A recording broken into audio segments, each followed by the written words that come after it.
Kantara movie में जो 3 देवता दिखाए गए हैं वो सिर्फ कहानी नहीं बल्कि एक ऐसा रहस्य है जिसे दुनिया से छिपा कर रखा गया। पंजुर्ली देव की कथा कहते हैं बहुत प्राचीन समय में एक वराह देवता के 5 पुत्र हुए थे, पर नियति को कुछ और मंजूर था।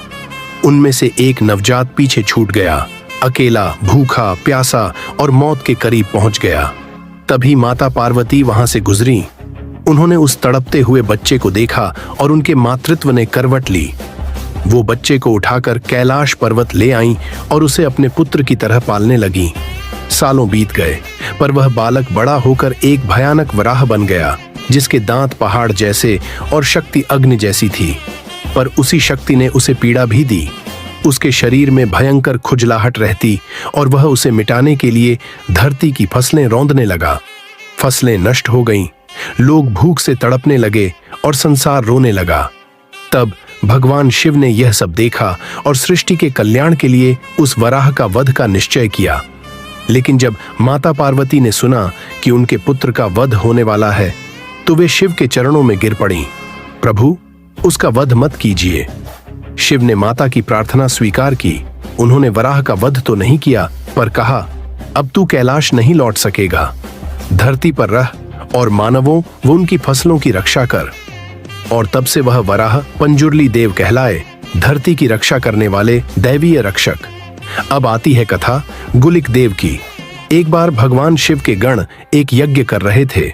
उसी यज्ञ की राख से एक पत्थर निकला, जिसे शिव ने आशीर्वाद देकर धरती पर फेंक दिया, और उसी पत्थर से उत्पन्न हुए गुलिक देव। उनका स्वभाव जन्म से ही अग्नि जैसा उग्र था। भगवान विष्णु ने उन्हें नीलू आसन नामक स्त्री के गर्भ से जन्म लेने का श्राप दिया। जब गुलिक देव का जन्म हुआ तो धरती कांप उठी, क्योंकि वो बालक भूख से पागल था।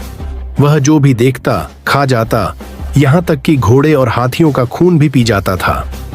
तब भगवान विष्णु उनके सामने प्रकट हुए और बोले, हे गुलिक, अब मेरी इस छोटी उंगली को चूसो। और जैसे ही गुलिक ने उंगली चूसी, उनकी भूख शांत हो गई। विष्णु जी ने उन्हें आदेश दिया, अब तू धरती पर रहेगा और मनुष्यों की रक्षा करेगा।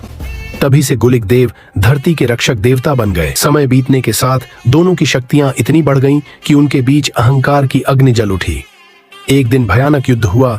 तभी माता पार्वती प्रकट हुई। उन्होंने दोनों को शांत किया और कहा, तुम दोनों भाई हो, धरती तुम्हारी माता है, अब साथ मिलकर उसकी रक्षा करो। तब से पंजुर्ली देव और गुलिक देव धरती पर साथ रहते हैं, और जिनके घर ये दोनों पूजे जाते हैं, वहां न तो दुष्ट शक्तियां आती हैं, न ही फसलों का नाश होता है। ऐसे रहस्य के लिए हमारे चैनल को सब्सक्राइब करें।